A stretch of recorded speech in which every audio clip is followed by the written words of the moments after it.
नमस्कार दोस्तों, आप सबका जो फीडबैक मिला है उससे पता लगा है कि आपको वास्तव में जो क्लासेज हैं वो बहुत ही अच्छी लग रही है और उसी क्रम में हम तीसरी क्लास लेकर आ रहे हैं और वो क्लास आपकी होगी नाउन की। लेकिन उसके साथ ही आप जो भी इस कॉम्पिटिटिव एग्जाम में जो बैठ रहे हैं वो सब बच्चे कम से कम इस क्लासेज को इस तरह से लें कि बिल्कुल हम ऑफलाइन क्लासेज में बैठ कर ले रहे हैं।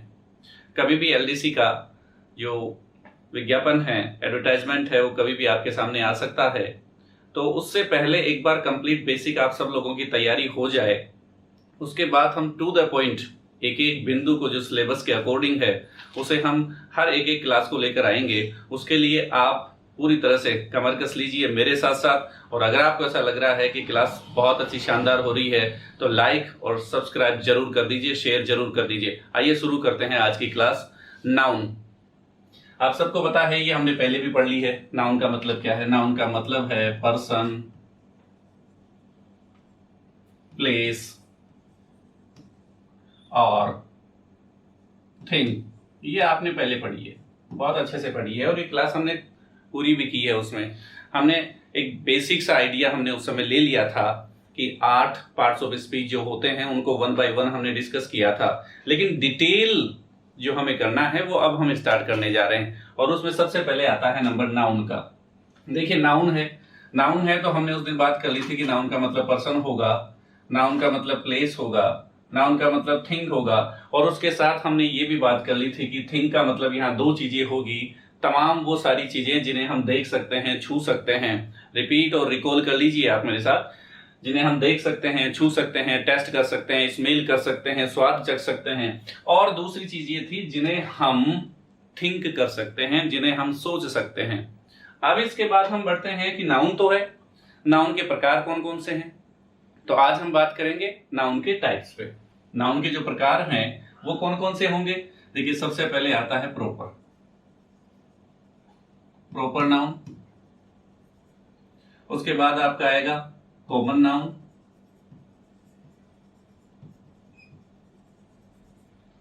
उसके बाद आपका आएगा कलेक्टिव नाउन।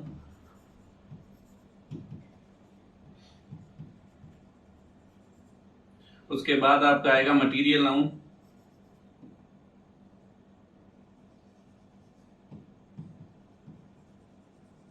उसके बाद आपका आएगा एब्स्ट्रैक्ट नाउन।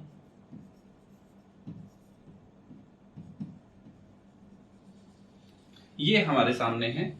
पहला हो गया आपका प्रॉपर नाउन, दूसरा आपका हो गया कॉमन नाउन, तीसरा आपका हो गया कलेक्टिव नाउन, चौथा आपका हो गया मटेरियल नाउन और ये पांचवा आपका हो गया एब्स्ट्रैक्ट नाउन। जो आपका प्रॉपर नाउन है उसे आप कहेंगे व्यक्तिवाचक।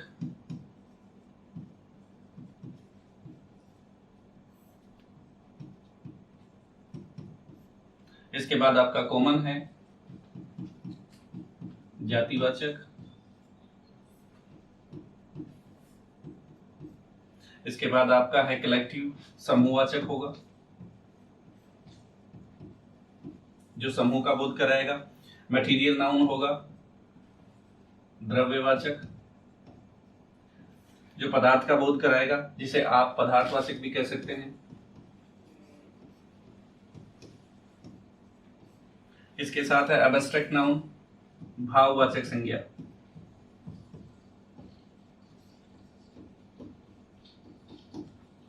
ये हमारे सामने हो गए 5 प्रकार हो गए नाउन के। पहला आपका प्रॉपर नाउन हो गया, दूसरा आपका कॉमन नाउन हो गया, कलेक्टिव नाउन हो गया, मटेरियल नाउन हो गया, एब्स्ट्रैक्ट नाउन हो गया। इन पांचों के बारे में आज हमें पूरी तरह से पढ़ना है ताकि इनमें से कोई भी क्वेश्चन अगर पूछा जाता है तो पूरी कॉन्फिडेंटली, विश्वास के साथ हम उसे सही कर सकें और हम आइडेंटिफाई भी कर सकें कि ये किस प्रकार का नाउन है, प्रॉपर है, मटेरियल है, एब्स्ट्रैक्ट है, कॉमन है, कलेक्टिव है, इनमें से कौन सा आ रहा है। आइए 1 बाय 1 करते हैं। देखिए ये हमने बात कर ली, नाउन का मतलब क्या है, पर्सन है, प्लेस है और थिंग है। ये बात हम पहले ही कर चुके हैं। इसके बाद नेक्स्ट है types of noun. Types of noun की अभी हमने बात कर ली है। कौन कौन सा बता रहा है? सबसे पहले आ रहा है प्रॉपर नाउन। और प्रॉपर का मतलब अभी हमने बात की थी और वो था व्यक्तिवाचक, वो था अपना व्यक्तिवाचक। जो प्रॉपर रूप से किसी व्यक्ति की बात करेगा, व्यक्ति की बात करेगा, क्या कह रहा है। दूसरा है कॉमन नाउन, इसकी हमने बात की। फिर कलेक्टिव नाउन होगा, फिर उसके बाद में मटेरियल नाउन होगा, उसके बाद एब्स्ट्रैक्ट नाउन होगा। ये हमें टाइप्स ऑफ नाउन हमारे सामने आ गए हैं। आप चाहें तो स्क्रीनशॉट इसका ले सकते हैं। तो हमारे सामने कितने नाउन हो गए, प्रॉपर नाउन हो गया, दूसरा आपका कॉमन नाउन हो गया, कलेक्टिव नाउन हो गया, मटेरियल नाउन हो गया, उसके साथ आपका एब्स्ट्रैक्ट नाउन हो गया। तो ये हमारे नाउन के प्रकार 5 हमारे सामने आए हैं।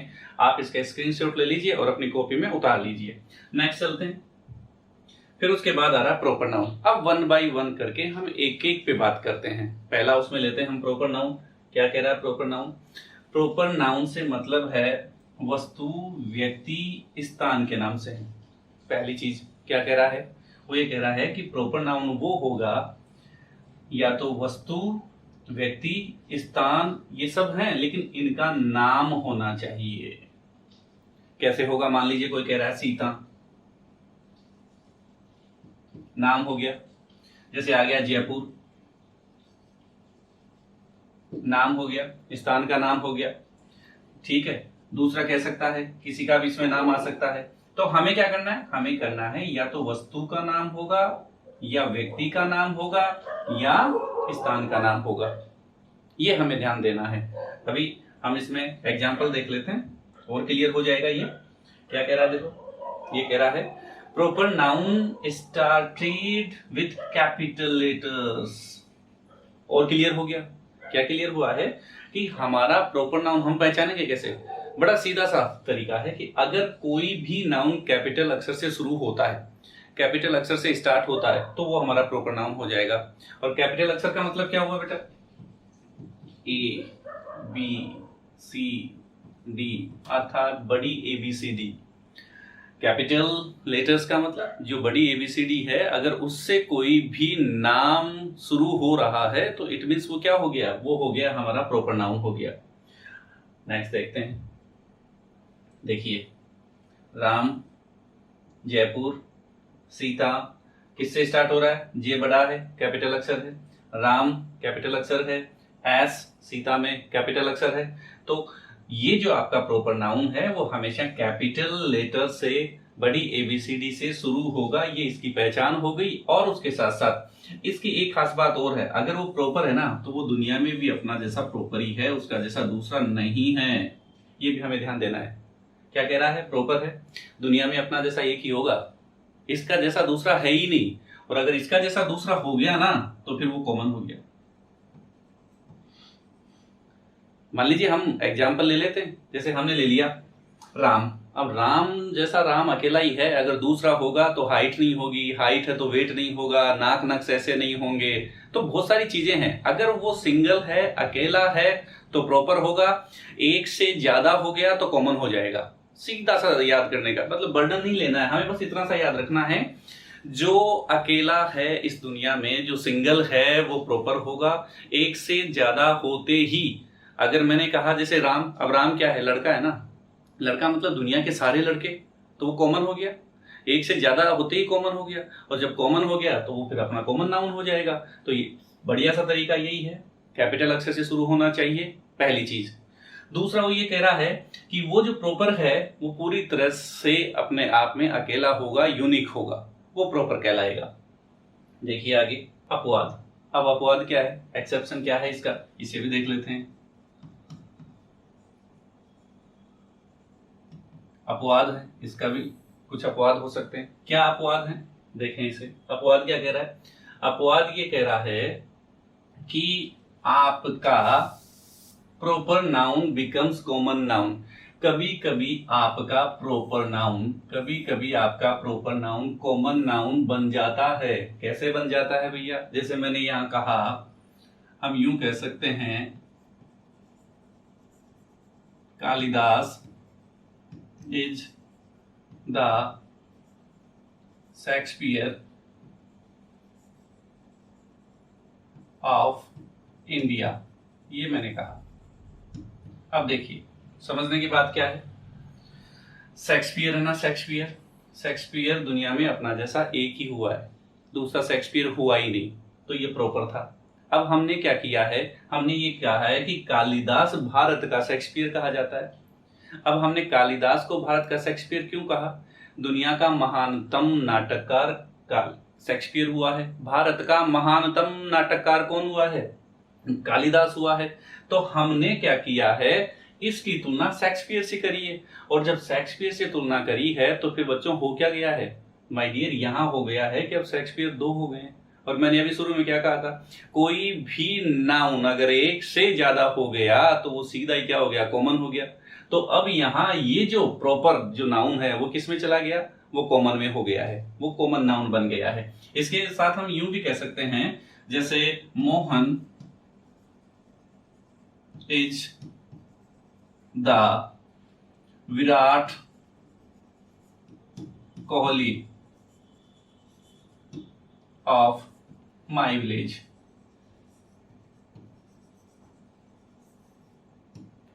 मोहन है, बहुत अच्छा खेलता है, किसकी स्टाइल की तरह खेलता है, वो विराट कोहली की स्टाइल की तरह खेलता है। तो आपने क्या कह दिया, आपने ये कह दिया कि ये जो मोहन है ना, ये मेरे गांव का विराट कोहली है। हम यूं कह सकते हैं, Suresh is the Sachin Tendulkar of my village, आप ये भी कह सकते हैं। जब आप प्रॉपर की तुलना किसी दूसरे प्रॉपर नाउन से आप करेंगे ना, तो फिर वो कॉमन नाउन हो जाएगा। हमें ये ध्यान रखना है, ये अपवाद यही कह रहा है कि प्रॉपर नाउन कभी कभी क्या बन जाता है, कॉमन नाउन बन जाता है। और वो कॉमन नाउन कब बनता है, जब आपने उसकी क्वालिटी एक दूसरे व्यक्ति की क्वालिटी से जब आप मैच कर रहे हैं, जब आप कंपैरिजन कर रहे हैं, दोनों में एक दूसरे में सिमिलरिटी बता रहे हैं, तो फिर क्या हो जाएगा, वो फिर वो कॉमन नाउन हो जाएगा प्रॉपर। ओके, इसका हमें ध्यान रखना है। नेक्स्ट चलें, कॉमन नाउन। अब सोचने की जरूरत नहीं है, कॉमन नाउन है, क्या करेगा, एक जाति का बोध करवाएगा, कंप्लीट एक जाति का बोध करवाएगा। कैसे, वहां आपने राम लिया था, राम की जगह आप यहां मैन लिख सकते हैं। सीता लिया था, आप यहां गर्ल लिख सकते हैं। ठीक है, जयपुर था, आप यहां सिटी लिख सकते हैं। सिटी दुनिया का कोई भी शहर, ओके, वो पूरे जितने भी दुनिया के शहर है उन सबका बोध करवा रहा है, पर्टिकुलर एक जाति का बोध करवा रहा है। गर्ल है, दुनिया की तमाम जो लड़कियां हैं उसका बोध करवा रही है। मैन है, मैन आदमी। अगर इसके साथ साथ जैसे डॉग लिखूं मैं, ओके, तो ये क्या हो गया, ये पूरी तरह से कॉमन नाउन हो गया। और ये जो कॉमन नाउन है ये हो गया जातिवाचक। क्या हो गया, जातिवाचक हो गया। ये एक पूरी जाति का बोध करवाएगा, तो ये हो गया जातिवाचक। अब इसके साथ एक चीज और ध्यान रखना है, हल्का सा अंतर अगर कभी दे दिया जाता है और तुम्हें कंफ्यूजन के लिए डाल दिया जाता है, जैसे मैंने यहां लिख दिया जर्मन शेफर्ड, ध्यान रखना आप, मैंने यहां लिखा जर्मन शेफर्ड। अब जर्मन शेफर्ड अगर मैंने लिख दिया ना, तो ये प्रॉपर नाउन हो गया। अब ये तुम्हें भी पता लग गया होगा कि ये क्यों हो गया। भाई हमने पर्टिकुलर एक डॉग की बात की, और वो डॉग कौन सा है, वो उसकी नस्ल की बात हो गई, और वो हो गया जर्मन शेफर्ड, तो ये प्रॉपर नाउन। और अगर मैं ये बात करूं सिर्फ डॉग, तो वो क्या हो गया, वो कॉमन नाउन हो गया। ये हमें ध्यान रखने की बात है, कभी कभी वो पूछ लेता है। ओके, तो जर्मन शेफर्ड नाम हो गया, पर्टिकुलर चीज उसकी नस्ल आ गई, तो वो हो गया अपना प्रॉपर नाउन। और अगर सिर्फ डॉग कहते हैं तो वो क्या हो गया, वो सभी कुत्तों के लिए इस्तेमाल होने वाला शब्द है, तो वो क्या हो गया, वो कॉमन नाउन हो गया। इस चीज का हमें ध्यान रखना है। देखिए नेक्स्ट, देखिए बॉय, सिटी, गर्ल, डॉग। अब एग्जाम्पल क्या है, द गर्ल इज डांसिंग। तो ये जो गर्ल है, आपसे पूछा जाएगा कौन सा नाउन है, आप सीधा लिख देंगे ये कौन सा नाउन है, ये आपका कॉमन नाउन है, कॉमन नाउन हो गया। नेक्स्ट चलते हैं, देखिए कलेक्टिव नाउन, समूहवाचक। अब इसके नाम से पता लग रहा है, कंफ्यूज नहीं होना है, इसके नाम से क्या पता लग रहा है, कलेक्टिव की बात कर रहा है, कलेक्शन की बात कर रहा है, किसी एक व्यक्ति की बात नहीं कर रहा। इसका मतलब पूरे समूह का बोध करवाएगा। और समूह का मतलब, समूह हमेशा किसी एक व्यक्ति से तो बनेगा नहीं, तो मतलब क्या हुआ, जो एज ए होल की बात करता हो, जो पूरे समूह की बात करता हो, कोई भी ऐसा वर्ड हमारे सामने आ जाए जो एक व्यक्ति की बात न करता हो, सबकी बात करता हो, बहुत सारे लोगों की बात करता हो, उसे हम क्या कहेंगे, समूहवाचक कहेंगे।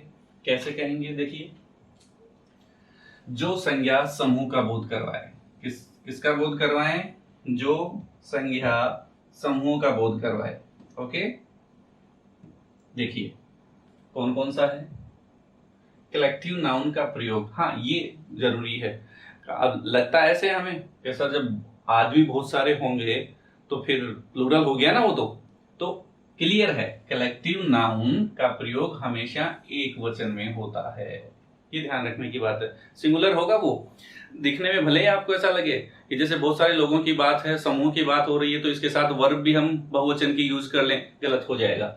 हमें पहली चीज है दिमाग में जो बिठा लेनी है, कलेक्टिव का मतलब भी क्या है, समूह है। कलेक्टिव का मतलब क्या है, समूह है, और समूह का जो बोध करवाएगा वो कलेक्टिव नाउन हो जाएगा। उसके साथ ये हमेशा क्या होते हैं, सिंगुलर होते हैं। ये हमेशा क्या होंगे, ये हमेशा सिंगुलर होंगे, अर्थात एक वचन होंगे, एक वचन का ही यूज होता है।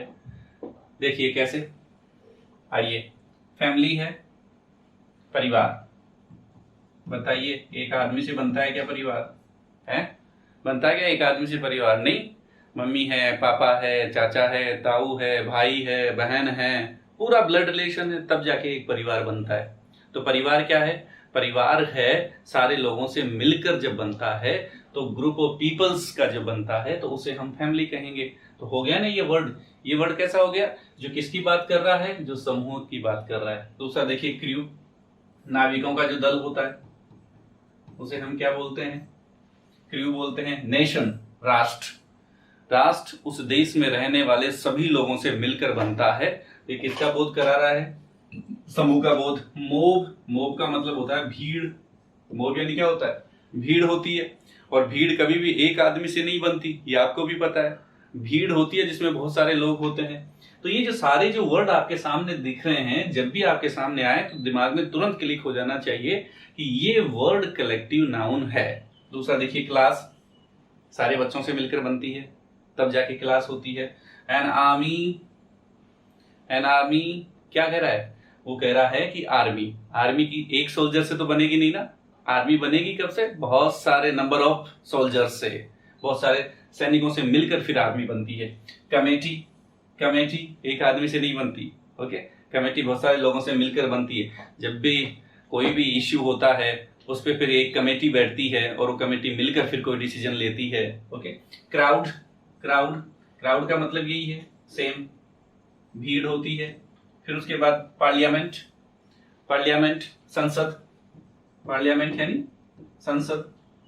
अब संसद में बहुत सारे अपने द्वारा चुने हुए सारे सांसद उसमें बैठते हैं जो इस देश के नीतियों का निर्धारण करते हैं, पार्लियामेंट हो गया। ऑडियंस, ऑडियंस श्रोता, ऑडियंस यानी हो गया श्रोता, दर्शक कह सकते हैं आप, दर्शक। टीम, चाहे वो क्रिकेट की हो, फुटबॉल की हो, टीम क्या है, एक कलेक्टिव वर्ड है, समूहवाचक शब्द है। जूरी, ओके, न्यायालय में जो बैठती है बहुत सारे लोगों से मिलकर बनती है। पब्लिक है, पब्लिक में आम जन समूह जो आता है वो पब्लिक में। फ्लीट है, जहाजों का जो दल है उसे हम फ्लीट बोलते हैं। पुलिस है, कभी भी नहीं कहते ना एक पुलिस आ गई, दो पुलिस आ गई, तो पुलिस का मतलब क्या है, पुलिस का मतलब क्या है, कलेक्टिव वर्ड है, समूहवाचक शब्द है। हर्ड है, झुंड होता है, जानवरों का जो झुंड है उसे क्या बोलेंगे, हर्ड बोलेंगे। तो क्लियर हुआ, क्लियर हुआ, कलेक्टिव नाउन का मतलब हो गया वो शब्द, वो संज्ञा जो किसका बोध करवाएगी, समूह का बोध करवाएगी। जिसमें ये सारे आपने देख ही लिए, अब स्क्रीनशॉट आप ले सकते हैं, ओके। आगे बढ़ते हैं। अब इसका एक छोटा सा अपवाद भी है। अभी आपने बात की कमेटी, ज्यूरी, अब ये क्या कह रहा है, ये कह रहा है कि जब कमेटी और ज्यूरी के सदस्यों में आपस में मतभेद हो और प्रत्येक सदस्य के बारे में बात हो तो फिर बहुवचन का प्रयोग करते हैं। ये ध्यान रखना है, इंपॉर्टेंट है ये। अभी तो आपने भी, कमेटी ने एक डिसीजन दे दिया, जूरी ने ये डिसीजन दे दिया, ऐसा नहीं हो। उसी कमेटी में बैठे हुए जो लोग हैं, किसी एक इश्यू को लेकर, किसी एक मुद्दे को लेकर, अगर उनमें से आधे लोग ये कहते हैं कि नहीं ऐसा होना चाहिए, उसी कमेटी के कुछ लोग ये कहते हैं कि नहीं इसमें ऐसा होना चाहिए, और जब उनमें आपस में मतभेद हो जाए, वैचारिक मतभेद हो जाए, तो फिर क्या करेंगे, फिर इस कमेटी को हम प्लूरल मानते हैं और उसके साथ प्लूरल ही वर्ब का इस्तेमाल होता है, अर्थात बहुवचन की क्रिया का प्रयोग होता है। कैसे देखते हैं। देखिए यहाँ क्या है, टीम है और टीम कलेक्टिव वर्ड था और शुरू में ही एक सेंटेंस नीचे ये कह रहा था कि कलेक्टिव नाउन के साथ सिंगुलर वर्ब का यूज किया जाता है या ये हमेशा एक वचन में ही प्रयोग होते हैं। ये बात हमने कही थी। अब ये बात कही थी तो इसका ये अपवाद भी आ गया।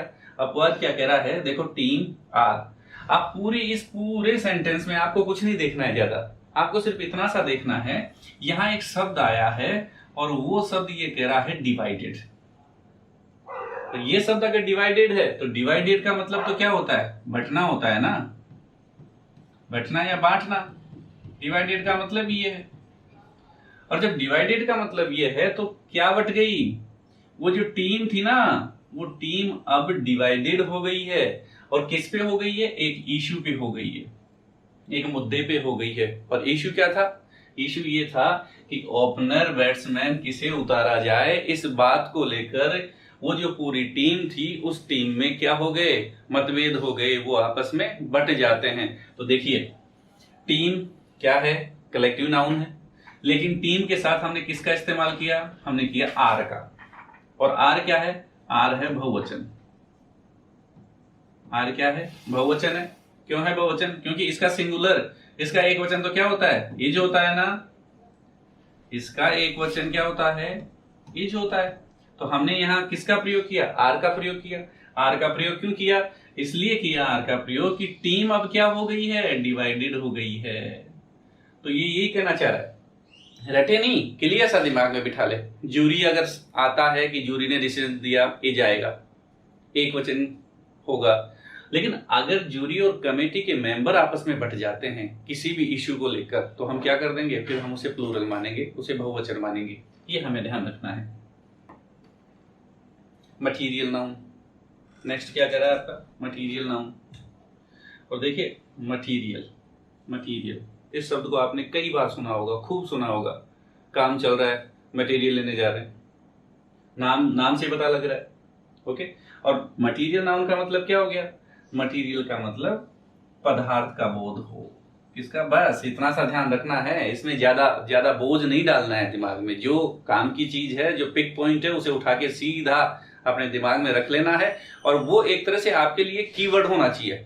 और जैसे मटेरियल आए और दिमाग में पदार्थ आ जाए, और पदार्थ का मतलब क्या हो गया, ऐसी सारी चीजें जो जिस उस वस्तु के नाम से पदार्थ का बोध हो जाए। या एक बहुत अच्छी चीज इसमें एक और है, वो कौन सी है, वो चीज ये है, उन वस्तुओं से दूसरी वस्तु का निर्माण हो सके।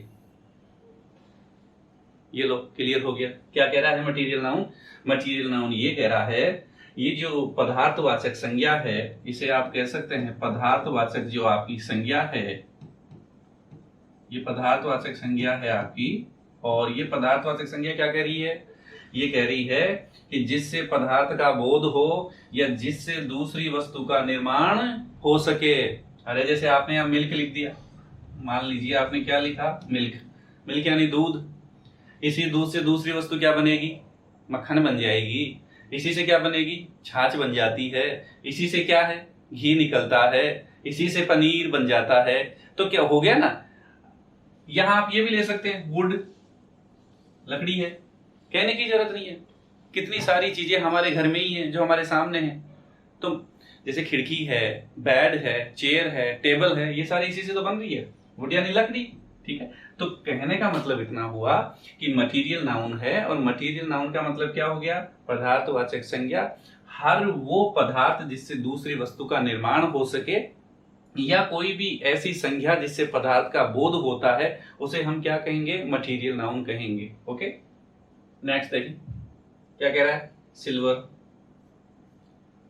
आभूषण बनाते हैं हम इससे। ओके, पदार्थ है, सिल्वर क्या है, एक पदार्थ है।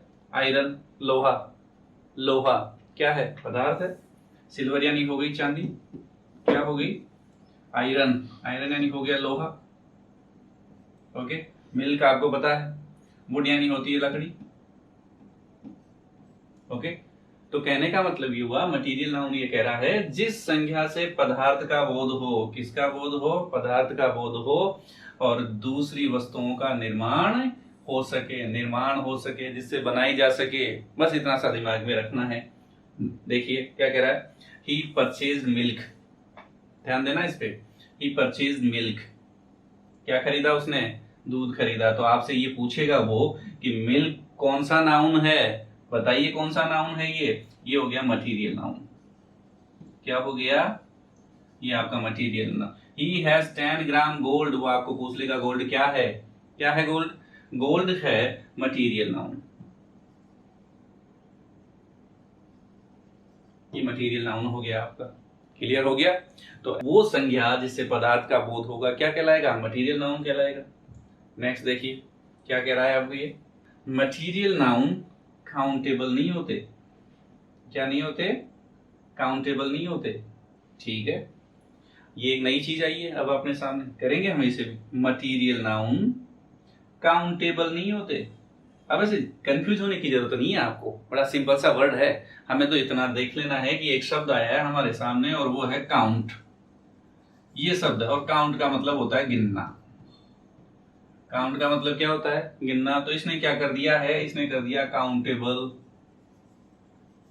क्या कर दिया है, जिसे गिना जा सके, जिसे काउंट कर सके, जिसे हम काउंट कर सकें, जिसे हम गिन सके, उसे क्या कहेंगे, काउंटेबल कहेंगे। तो ये क्या कह रहा है, ये कह रहा है कि जितने भी मटीरियल नाउन होते हैं, जितने भी सारे पदार्थवाचक संज्ञाएं होगी, काउंटेबल नहीं होती है, उनको गिन नहीं सकते, ये विशेष ध्यान रखना है। मिल्क का भी आपने लिखा था। फिर दूसरा कह रहा है इसके साथ इनको तोला जा सकता है और मापा जा सकता है। क्लियर हो गया। क्या कह रहा है मटीरियल नाउन, ये कहता है कि जो मटीरियल नाउन है वो काउंटेबल नहीं होते, उनको हम गिन नहीं सकते, गिना नहीं जा सकता, इसके साथ ही इनको तोला जा सकता है और मापा जा सकता है, इसलिए इनके साथ। और जब गिना ही नहीं जा सकता तो फिर इनके साथ सिंगुलर वर्ब का प्रयोग होता है। इनके साथ एक और चीज, इनके साथ आर्टिकल भी नहीं लगता। क्या कह रहा है, इनके साथ आर्टिकल का प्रयोग नहीं करते हैं। अब देखो आर्टिकल सामने आई है, ओके, तो अभी हम इसकी बात कर लेंगे, आर्टिकल की बात कर लेंगे और काउंटेबल की। लेकिन यहां तक इतना ध्यान रखना है, पहली चीज मटीरियल नाउन जो पदार्थ का बोध हो, ओके, जिससे दूसरी वस्तुओं का निर्माण हो सके। उसके साथ ही क्या कह रहा है, उसके साथ ये कह रहा है मटीरियल नाउन हमेशा काउंटेबल नहीं होते हैं, उनको गिन नहीं सकते, उनको या तो मापा जा सकता है या तोला जा सकता है। उसके साथ क्या कह रहा है, ये इनके साथ हमेशा एक वचन की क्रिया का ही इस्तेमाल करते हैं, सिंगुलर वर्ब का यूज करते हैं। इनके साथ एक चीज और कह रहा है, इनके साथ आर्टिकल का प्रयोग नहीं होता है। आर्टिकल ये ए एन दी, ये हैं तीनों। आप कभी ये नहीं कह सकते a gold, a milk, okay, an iron, ये नहीं कह सकते आप। तो इनके साथ हम आर्टिकल का प्रयोग नहीं करते हैं, ये कहना चाह रहा है आपका ये नियम। आगे देखते हैं एब्स्ट्रैक्ट नाउन। अब क्या आ गया, भाववाचक। क्या आ गया, भाववाचक। और जब भाव से पता लग रहा है तो इसका मतलब हम इनको सिर्फ महसूस कर सकते हैं। क्या कर सकते हैं, सिर्फ महसूस कर सकते हैं। और ये पहली बात हो गई। इसका मतलब इनको न छुआ जा सकता है, न इनको देखा जा सकता है, इनको सिर्फ महसूस किया जा सकता है। क्या किया जा सकता है, सिर्फ महसूस किया जा सकता है। क्या क्या है देखें, देखो भाववाचक जिन्हें हम केवल क्या कर सकते हैं, महसूस कर सकते हैं। क्या कर सकते हैं, सिर्फ उनको महसूस कर सकते हैं, उन्हें हम देख नहीं सकते, उन्हें हम छू नहीं सकते। ओके, जैसे अब ये तीन चीजें शो करेगा, ये जो आपका एब्स्ट्रैक्ट नाउन है ना, वो तीन चीजें दिखाएगा। कौन कौन से दिखाएगा, या तो वो क्वालिटी दिखाएगा, ओके, और क्वालिटी के बाद में क्या दिखाएगा, फिर वो दिखाएगा स्टेट। और स्टेट का मतलब क्या हुआ, अवस्था। क्या दिखाएगा, अवस्था दिखाएगा, या इसके साथ स्टेट के साथ एक्शन दिखाएगा। ये तीन चीज दिखाएगा। आपका एब्स्ट्रैक्ट नाउन वो होगा जिन्हें हम सिर्फ महसूस कर सकते हैं, और वो तीन चीजें आएगी, या तो किसी गुण की बात करेगा, या किसी अवस्था की बात करेगा या फिर वो एक्शन की बात करेगा। कैसे करेगा अभी क्लियर कर लेते हैं, देखें जरा। देखिए अब क्वालिटी, ग्लोरी शान, वैभव, फिर क्या है करेज साहस। साहस कभी कह सकते हो क्या यार वो बहुत 5 किलो साहसी व्यक्ति है, देख सकते हो क्या साहस को कि इसमें कितना साहस है, लाते हैं कोई पैमाना लाते हैं और नापने की कोशिश करते हैं, नहीं देख सकते ना। तो इन्हें हम क्या कर सकते हैं, सिर्फ महसूस कर सकते हैं। आप किसी ऐसे काम में फंसे हैं जहां 4 लोग हैं आपके सामने और आप सिर्फ रह गए 2 और वो चारों लोग आप पे आक्रमण करते हैं, तो वो जो आपके साथ वाला है वो अकेला भिड़ जाता है उनसे। फिर आप क्या कहते हो, यार ये बहुत हिम्मत वाला है, बहुत ही साहसी आदमी है। तो वो आपने क्या किया, उसके साहस को महसूस किया। ओके, तो ये वो सारे शब्द हैं जो क्या करते हैं, किसी गुण को बताते हैं, किसी क्वालिटी को बताते हैं, और इन सबको हम केवल महसूस कर सकते हैं। तो ये वो सारे क्या कहलाएंगे, भाववाचक कहलाएंगे। देखिए हॉनर है सम्मान, फिर क्या है गुडनेस अच्छाई, फिर क्या है ऑनेस्टी ईमानदारी, फिर क्या कह रहा है विजडम, विजडम बुद्धिमता, बुद्धिमता, फिर उसके बाद क्या कह रहा है काइंडनेस दयालुता, फिर उसके बाद ब्राइटनेस चमकीला, उसके बाद कह रहा है डार्कनेस अंधेरा, हार्डनेस कठिनाई। ये जो सारे हैं, ये जो सारे जो वर्ड हैं, ये क्या है एब्स्ट्रैक्ट नाउन है। ये क्या कहलाएंगे, एब्स्ट्रैक्ट नाउन कहलाएंगे, क्योंकि ये क्या कर रहे हैं, किसी क्वालिटी को शो कर रहे हैं। और अगर आपके सामने ये सारे शब्द आते हैं तो देखते ही दिमाग में ये आ जानी चाहिए कि ये कौन सा है, अपना एब्स्ट्रैक्ट नाउन है, भाववाचक संज्ञा है। फिर आगे देखते हैं अपन एक्शन। एक्शन में कौन कौन सा है, आप स्क्रीनशॉट ले लें चाहें तो, ये काम की चीजें हो सकती है आपके लिए कि जब भी ऐसा लगे फ्री हैं, उठाया आपने और एक बार देखा, रिवीजन मार दिया, छोड़ दिया, फिर उसके बाद आगे बढ़ गए। देखिए एक्शन में क्या क्या है, हैट्रेड नफरत, द्वेष नफरत करना, द्वेष करना। ओके, थेफ्ट चोरी, थेफ्ट चोरी, जजमेंट निर्णय, क्या है निर्णय, लाफ्टर हंसना हंसी, मोमेंट, ओके मोमेंट का मतलब हलचल। ये किससे बना है, ये सब वर्ब से बनी है। ओके, तो एक्शन जो या तो क्वालिटी को दिखाएगा या फिर किसको दिखाएगा, एक्शन को दिखाएगा। नेक्स्ट देखते हैं स्टेज, अवस्था दिखाएगा कौन कौन सी। जैसे मान लीजिए यूथ है, युवावस्था, यूथ यानी क्या हो गया युवावस्था। बॉयहुड लड़कपन, ये देखिए चाइल्डहुड बचपन, क्या बता रहा है बचपन। पॉवर्टी, पॉवर्टी गरीबी, स्लेवरी गुलामी या दास्ता, स्लीप नींद, डेथ मृत्यु, सिकनेस बीमारी। ये क्या होगी, ये एक अवस्था ही तो हो गई। जैसे आप कह सकते हो वो तो अभी बचपन है, बचपना है उसका, तो ठीक है आप कह सकते हो कि वो यूथ है। ओके, और इस देश की सबसे बड़ी ताकत क्या है, हमारे देश का युवा होना। ओके, तो युवा होना क्या है, युवा होना एक अवस्था ही तो है। पहले वो छोटा सा बच्चा था, इन्फेंट्री में था, फिर उसके बाद में वो क्या आया, वो बॉयहुड में आता है, वो लड़कपन में आता है, लड़का बनता है, उसके बाद वो यूथ बनता है, उसका बचपन आता है, फिर वो उसमें बुढ़ापा आता है। ये क्या एक अवस्था तो है, एक स्टेट ही तो है ये। तो अर्थात कोई भी ऐसा वर्ड जो क्या दिखाएगा, जो अमीरी दिखाए, गरीबी दिखाए, अवस्था दिखाए, वो सब क्या हो जाएगा, एब्स्ट्रैक्ट नाउन हो जाएगा। ये क्लियर रखना है। ओके, अब एक नोट आ रहा है, नोट क्या कह रहा है, abstract noun is used in singular form. ध्यान रखें, बस इतना सा ध्यान रखना है। क्या क्या ध्यान रखना है अपने को, अपने को ध्यान रखना है कि ये जो एब्स्ट्रैक्ट नाउन है, सारे एब्स्ट्रैक्ट नाउन सिंगुलर फॉर्म में होते हैं।